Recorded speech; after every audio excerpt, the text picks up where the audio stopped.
কেমন আছিস তুই? ভালো আছি, বউ নিয়ে শ্বশুর বাড়িতে যাই। কিন্তু আপনি কে চাচি? আপনার তো চিনতে পারলাম না। সাসি? তুই আমার সাসি ডাকতেছিস কেন? আমার তুই ভুলে গেছস, আমার নাম সুইটি। আমার ওর 32 ছিল, তোর 33। আমরা একই ক্লাসে পড়তাম, তুই আমার পিছের পাঞ্চে বইতি, মনে আছে? সুইটি, ইয়াল্লা সুইটি, তোরে কি অবস্থা? তুই তো বুড়ি হয়ে গেছিস গা।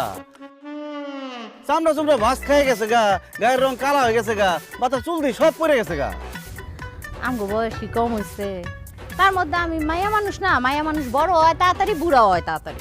তারপরও তুই একটু বেশি বুড়ি হয়ে গেছিস গা। এটা কে, তোর শ্বশুর নাকি? আসসালামু আলাইকুম তালই। দূর মে কে শ্বশুর, আমি তো হইলাম সুইটির জামাই। High high